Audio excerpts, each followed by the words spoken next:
নমস্কার। শুরু করছি রামায়ণ কথা। আগের পর্বে আমরা দেখেছি সুগ্রীব ও বালির মধ্যে প্রচণ্ড যুদ্ধ হয়েছে। শেষে রাম বালিকে বধ করেছেন। এই সংবাদ শুনে বালির স্ত্রী তারা তার বালক পুত্র অঙ্গদকে নিয়ে বালির মৃতদেহের কাছে এসে শোকে বিলাপ করছেন। আজকে তারপর থেকে আমরা পাঠ শুরু করব। সুগ্রীব রামের কাছে গিয়ে বললেন, নরশ্রেষ্ঠ, তুমি যে প্রতিজ্ঞা করেছিলে তা সফল হলো, কিন্তু এই ধিকৃত জীবন ধারণ করে আমি রাজ্যভোগ চাই না। আমি ঋষ্যমুখেই চিরকাল বাস করব। ভ্রাতৃ হত্যার পর সুরলোক লাভও আমার কাম্য নয়। আমাকে বধ করা মহানুভব বালির উদ্দেশ্য ছিল না। আমি তার প্রাণ হরণ করতে চেয়েছিলাম। তিনি ভ্রাতার কর্তব্য, সাধু স্বভাব ও ধর্ম রক্ষা করেছেন, কিন্তু আমি কেবল কাম, ক্রোধ আর বানরত্ব প্রকাশ করেছি। আমার পাপ অচিন্তনীয়। আমি অগ্নি প্রবেশ করে ভ্রাতার সঙ্গে মিলিত হব। আমি গত হলে এই সকল বানর বীরগণ তোমার আদেশে সীতার অন্বেষণ করবে। শোকার্ত সুগ্রীবের কথা শুনে রাম বিমনা হয়ে সজল নয়নে তারার দিকে চাইলেন। রামকে দেখে তারা বললেন, তুমি জিতেন্দ্র, ধর্মাত্মা, কীর্তিমান।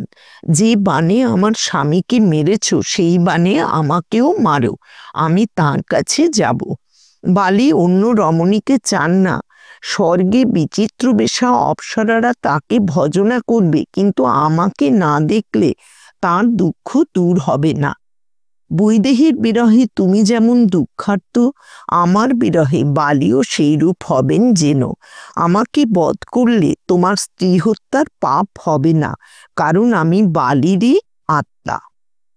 তারাকে প্রবোধ দিয়ে রাম বললেন, বীরপত্নী, ভ্রান্তমতি ত্যাগ করো। বিধাতা সকল প্রাণীকে সুখ দুঃখাধীন করেছেন। বিধির বিধানে আবার তুমি সুখী হবে, তোমার পুত্র রাজ্য পাবে। তারপর রাম সুগ্রীব, তারা ও অঙ্গদকে বললেন, শোকে আর পরিতাপে মৃত ব্যক্তির মঙ্গল হয় না। বালি যুদ্ধে প্রাণত্যাগ করে স্বর্গলোক লাভ করেছেন। তোমরা এখনকার যা কর্তব্য তা সম্পাদন করো। লক্ষণের আদেশে তার প্রভৃতি বলবান বানরগণ সুচিত্রিত বৃহৎ শিবিকায় বালির সুসজ্জিত দেহ বহন করে নদী তীরে নিয়ে গেল। অঙ্গদ স্বরোদনে সুগ্রীবের সহায়তায় পিতাকে চিতায় শায়িত করলেন এবং যথাবিধি অগ্নি দান করে চিতা প্রদক্ষিণ করলেন। তারপর অঙ্গদ, সুগ্রীব, তারা ও অন্যান্য বানরগণ তর্পণ করে বালির কৃতকার্য সমাপন করলেন। সুগ্রীবের রাজ্যলাভ। প্রস্রবণগিরি। শোকার্ত সুগ্রীবকে বেষ্টন করে বানরগণ রামের নিকট উপস্থিত হল। কাঞ্চন শৈলকান্তি অরুণ বদন হনুমান কৃতাঞ্জলি হয়ে বললেন, কাকুতস্থ, তোমার প্রসাদে সুগ্রীব পৈতৃক রাজ্য ও বানরগণের আধিপত্য পেলেন। এখন তুমি আজ্ঞা দিলে ইনি নগরে প্রবেশ করবেন। সুগ্রীব স্নান করেছেন। এখন বিবিধ গন্ধদ্রব্য, ঔষধি, মাল্য, রত্ন প্রভৃতি দিয়ে তোমাকে অর্চনা করবেন। তুমি ওই রমণীয় বিশাল গিরি গুহায় চলো। সেখানে সুগ্রীবকে রাজ্যভার দিয়ে বানরগণকে আনন্দিত করো। রাম বললেন, হনুমান, 14 বর্ষ অতীত না হলে আমি গ্রাম বা নগরে প্রবেশ করব না। সুগ্রীবকে নিয়ে গিয়ে তোমরাই তার অভিষেক যথাবিধি সম্পন্ন করো। তারপর রাম সুগ্রীবকে বললেন, তোমার জ্যেষ্ঠ ভ্রাতার পুত্র মহাবল অঙ্গদকে যৌবরাজ্যে অভিষিক্ত করো। এখন বর্ষাকালের আরম্ভ, 4 মাস যুদ্ধযাত্রা স্থগিত রাখতে হবে। তুমি কিষ্কিন্ধায় যাও। আমি আর লক্ষণ এই পর্বতে বাস করব। এই গিরিগুহাটি সুরম্য, বৃহৎ ও বায়ুপ্রবাহ যুক্ত। নিকটে কমল উৎপল শোভিত জলও প্রচুর। এখানেই আমরা আশ্রয় নিব। কার্তিক মাস পড়লে তুমি রাবণ বধের উদ্যোগ করো। এখন তুমি নিজ আলয়ে যাও। রামের আজ্ঞানুসারে সুগ্রীব কিষ্কিন্ধায় প্রবেশ করলেন। বানর প্রজাগণ ভূমিষ্ঠ হয়ে তাকে প্রণাম করলে। সুগ্রীবের সুহৃদবর্গ নানা উপচারে তাঁর অভিষেক সম্পন্ন করলেন। অঙ্গদ যৌবরাজ্যে অভিষিক্ত হলেন। সুগ্রীব অভিষেকের সংবাদ রামকে জানালেন এবং পত্নী রুমাকে লাভ করে ইন্দ্রের ন্যায় রাজ্য শাসন করতে লাগলেন। রামলক্ষণ প্রস্রবণ নামক পর্বতে গেলেন। এই স্থান বৃক্ষলতা গুল্মে আবৃত। বহু মৃগ, সিংহ, ব্যাঘ্র, বানর, গোপুচ্ছ, মার্জার প্রভৃতি সেখানে বিচরণ করে।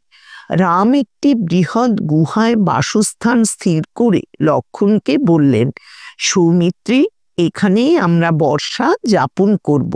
ওই গিরিশৃঙ্গ বিবিধ বর্ণের শিলা ও ধাতুতে কি সুন্দর দেখাচ্ছে।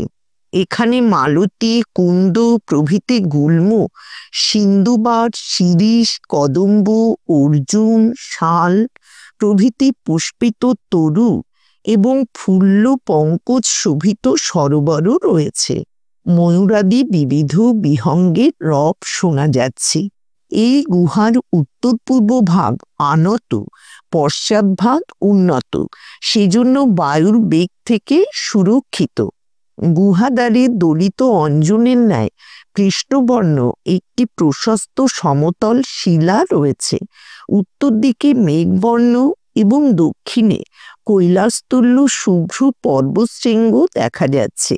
চিত্রকূটের মন্দাকিনীর ন্যায় একটি স্বচ্ছতোয়া নদী গুহার সম্মুখে পশ্চিম দিকে প্রবাহিত হচ্ছে। তাতে চক্রবাক, হংস, সারসাদি আছে। ওই দেখো চন্দন তরুর শ্রেণী।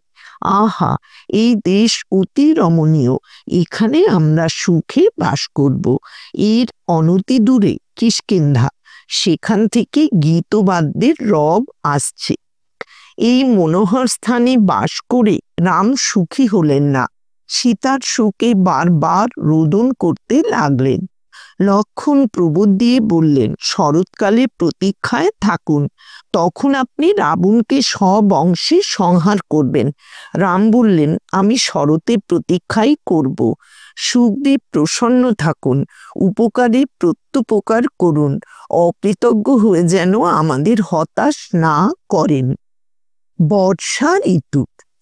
রাম মাল্যবান পর্বতে গিয়ে লক্ষণকে বললেন, দেখো, বর্ষাকাল সমাগত হয়েছে। পর্বততুল্য মেঘে নভমণ্ডল আবৃত।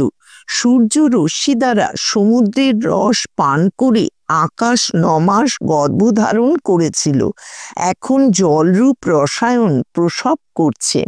এই মেঘের সোপান পংক্তি দিয়ে আকাশে উঠে কুটজ ও অর্জুন পুষ্পের মালায় সূর্যকে অলঙ্কৃত করা যেতে পারে। পৃথিবী সূর্যতাপে পরিক্লিষ্ট ছিলেন, এখন নব বাড়িপাতে সিক্ত হয়ে যেন শোক সন্তপ্তা সীতার ন্যায় বাষ্পমোচন করছেন।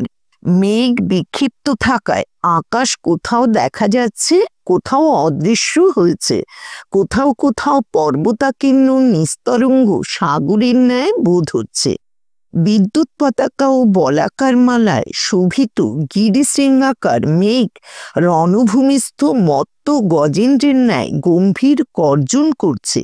দেখো, অপরাহ্নে বন যেন অধিকতর শোভান্বিত হয়েছে। মেঘ থেকে প্রচুর বৃষ্টিপাতে শ্যামল ভূমি তৃণপূর্ণ হয়েছে। তাতে ময়ূরের দল নৃত্যোৎসব করছে।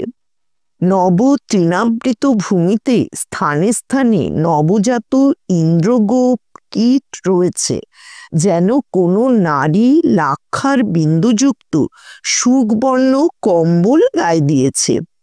এই বনের নানা ভাব দেখা যায়। কোথাও ভ্রমরকুল যেন তাকে গান গাওয়াচ্ছে, কোথাও ময়ূরগণ যেন তাকে নাচাচ্ছে, কোথাও গজেন্দ্রগণ যেন তাকে প্রমত্ত করছে। বনে যেন সঙ্গীত হচ্ছে। ভ্রমর ঝঙ্কার তার মধুর বীণাধ্বনি, ভেকের রব কণ্ঠতাল, মেঘ গর্জন মৃদঙ্গ নিনাদ। নানা আকারের নানা বর্ণের ভেক অবরুদ্ধ স্থানে দীর্ঘকাল নিদ্রিত ছিল। এখন তারা মেঘের শব্দে জাগরিত এবং নব জলধারায় সিক্ত হয়ে নানা প্রকার রব করছে।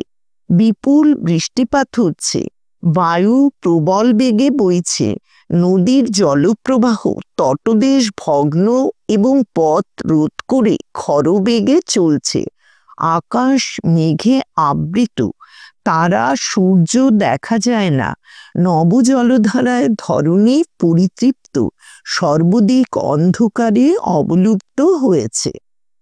তারপর রাম বললেন, শত্রু জয় ও পত্নী লাভ করে সুগ্রীব এই প্রবল বর্ষা সুখে ভোগ করছেন, আর আমি রাজ্যচ্যুত ঋতদার হয়ে ক্ষয়িত নদীকূলের ন্যায় অবসন্ন হচ্ছি।